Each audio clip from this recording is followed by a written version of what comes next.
Now, is this one a little bit insensitive, a little bit spot on, or a little bit of both? Let's jump in and find out.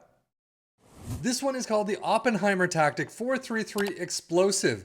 The description says nuclear attack as a human masterpiece, and there is one comment claiming the tactic is too OP. I tried it, won 3 prems with Wolves in 10 years. So we're going to test it out with our 3 teams of Liverpool and Aston Villa in the Premier League and our championship side of Ipswich Town. So with all that said, let's just dive into the Premier League and see how our teams did. Now, beyond the commenters' test with Wolves, this one was tested by the creator. I assume it's the creator with Man City. And after 22 games, at least in the screenshot, it goes to 22 games. I don't know why they do that. But after 22 games, they were a perfect 22-0-0. So Liverpool, in our case, just didn't get the same results. But 92 points is still fantastic. 113 goals, first place. Very well done. Aston Villa in 5th, 72 points, 102 goals. The 72 points is definitely more on the average side. 102 goals is still pretty nice, though. Liverpool's domestic cups, they beat Ipswich Town in the fourth round of the Carabao Cup, getting to the quarterfinals, losing to Arsenal 1-2. However, they get to the FA Cup final, 1-0 win over Chelsea. And they go all the way to the Europa League final, beating West Ham 4-1. Wow. And they absolutely crushed Man United.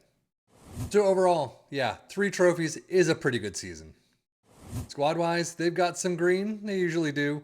But goals, 43 for Salah, 22 for Gakpo, assists 21 for Szoboszlai. Elliott was 17, interestingly enough. But Mohamed Salah with a 7.62. He was lights out.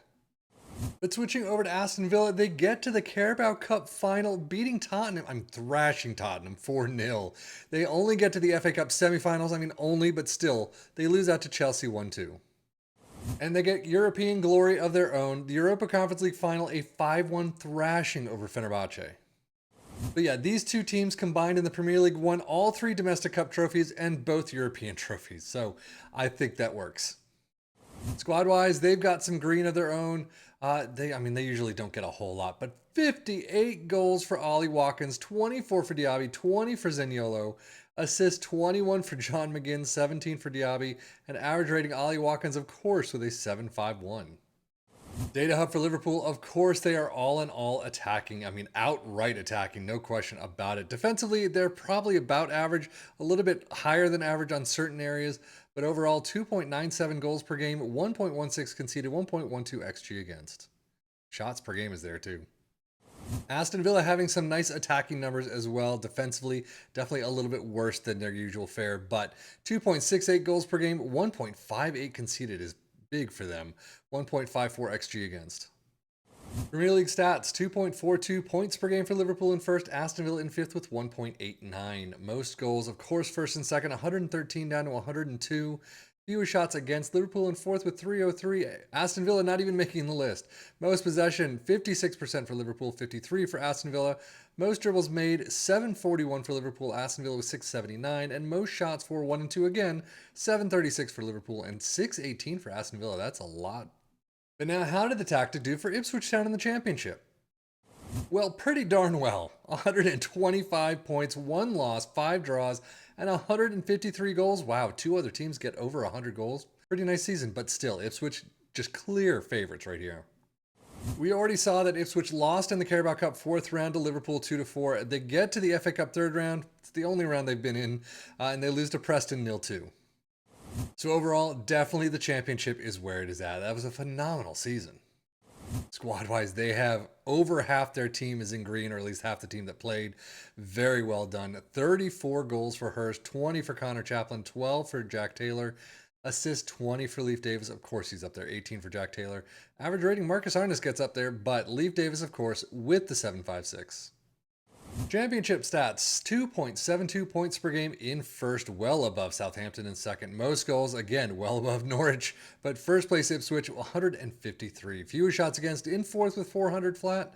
Most possession in 4th with 57%. Most dribbles made in 4th with 831.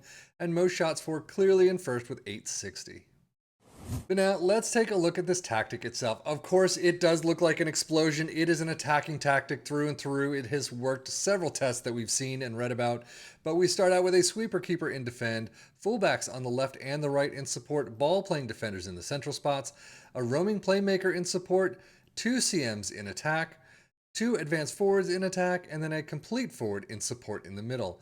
Attacking mentality, in possession, attacking with his narrow approach play, underlap on the left and the right, focus play down the left and the right, passing directness is shorter, tempo is higher, and low crosses. In transition, counter press, counter, distribute quickly and roll it out. Out of possession, a high press line of engagement, a much higher defensive line, trigger press much more often, prevent short goalkeeper distribution, get stuck in, and step up more. So overall, how did it do for our 3 teams? Pretty darn well. I mean, Ipswich Town clearly running away with it. No question about it. They won the league months ago, actually weeks ago at least.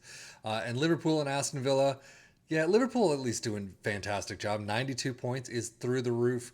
11 points above Chelsea in second. Aston Villa, more on the average side in terms of points, but 102 goals. The attacking side definitely work. If you get a little bit better of a defensive side, I think you could definitely pick that up quite a bit. But as I generally say, if you take control of this yourself and work your way through the entire season, do your own transfers and match outs and things like that, you could definitely do a better job here. Not quite maybe after 22 games of perfectness for Man City, but I think you could definitely do a great job with this tactic. But that is it for me, Sevian FM, for the Football Manager blog channel, saying thank you as always for watching. Take care and enjoy.